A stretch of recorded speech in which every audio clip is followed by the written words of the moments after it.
ঠিক না, ফায়ার হচ্ছে পিছিয়ে চলে আসো।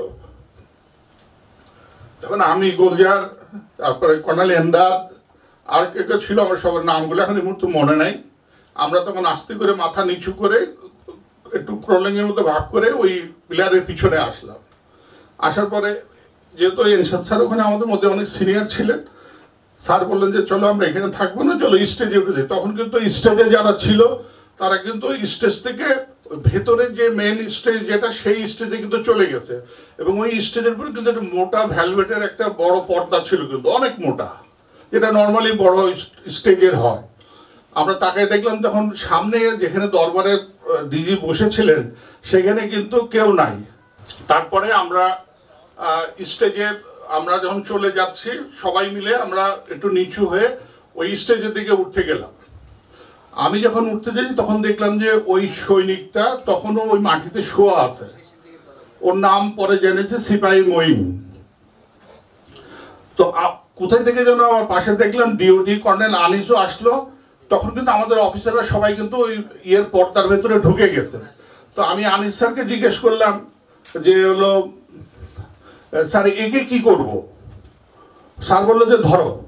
আমি সম্ভবত পা ধরলাম আর স্যার হাত ধরে ওকে ধরে ওই কোনো রকমের পর্দার ওই পারে নিয়ে গেলাম। নিয়ে যে ও তো মরার মতো পড়ে রয়েছে, সেন্সলেস কি বলতে পারবো না, বাট ও পড়েই আছে, ও সারা শব্দ কিছুই করতেছে না। ওকে পর্দার ভেতরে নিয়ে গেলাম। ভেতরে ঢুকেই দুইটা উইং ছিল, দুইটা উইং এর মধ্যে বাঁদিকে উইং একটা ছিল, ডান দিকে উইং ছিল। তা আমি কি কারণেই হোক আমি বাঁদিকের উইং এ চলে আসছি। বাঁদিকের উইং এ আমি যে দেখলাম যে ওখানে ডিজি আছেন, ডিডিজি আছেন,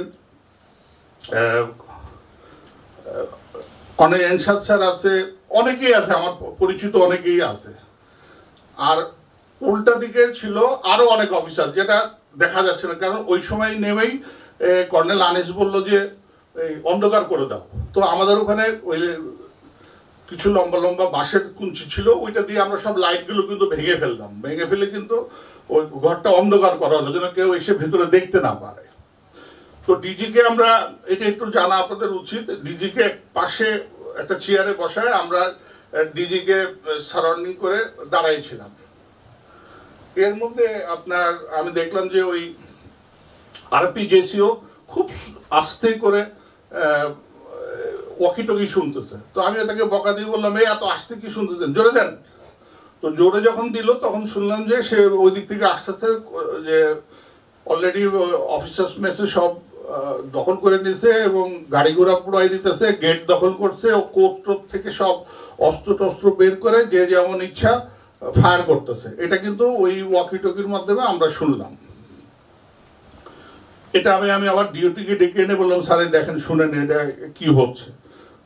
এই যে কেন্দ্রীয় সুবিধা মেজরের কথাটা আসলো না, নুরুল ইসলাম সাহেব, উনি আমাদের সাথেই ছিলেন। একটু বলে রাখি, উনি ওই যে ওনার ছেলে বলে গেল যে 5 মাস দেরি লাগছে তাকে শহীদ ঘোষণা করার জন্য। আমি প্রথম থেকে বলে আসতেছিলাম যে ও আমাদের সাথে ছিল এবং আমাদের অনুমতিক্রমে, ডিজির অনুমতিক্রমেই সে বাইরে যায়, এবং আমরা তখন বলা হয়েছিল যে ও যে হয়তো সৈনিকদেরকে উনি গিয়ে মোটিভেট করতে পারবেন, সেই কারণে তাকে যেতে অনুমতি দেওয়া হয়েছিল। সাথে জায়দিও গিয়েছিল, জায়দি যেহেতু ওই পাশেই ছিল, ও বোধহয় চলে গেছিল। আমি বারবার বলতেছিলাম, কিন্তু ওই সময়ে যে ডিজি জেনারেল মইনুল ইসলাম ছিলেন বা অন্যান্য যারা ছিলেন তারা কেউ আমার এইটাকে অথরিটি হিসাবে নিতে চাচ্ছিলেন। আমি বারবার বলছিলাম সে গেছে এবং সে মারা গেছে, তাকে এই শহীদের মধ্যেই আনতে হবে তাকে। তখন এই পয়েন্টটা প্রতিদিন বিকালে আমাদের 5টার সময় একটা মিটিং হতো, সেটা স্বরাষ্ট্র মন্ত্রণালয়ে দেওয়া হলো। স্বরাষ্ট্র মন্ত্রণালয় থেকে একটা উত্তর দেওয়া হলো, যদি ওইখানকার বেঁচে থাকা কোনো অফিসার যদি নিজে দায়িত্ব নিয়ে একটা স্টেটমেন্টের মতো করে দেয় তাহলে পারেই ওনাকে শহীদের ঘোষণা করা হবে। তখন আমি ওনাকে একটা বিবৃতি দিই, যে বিবৃতিটি আবার আমাদের বিডিআর হেডকোয়ার্টার থেকে স্বরাষ্ট্র মন্ত্রণালয়ে পাঠানো হয়। সেইটাকে প্রসেস করে আনতে আনতেই 5 মাস দেরি হয়েছে। আমি জাস্ট হান্নানের সুবিধার জন্য বললাম, এই কারণে হয়েছে, কারণ আমি যদি স্টেটমেন্টটা না দিতে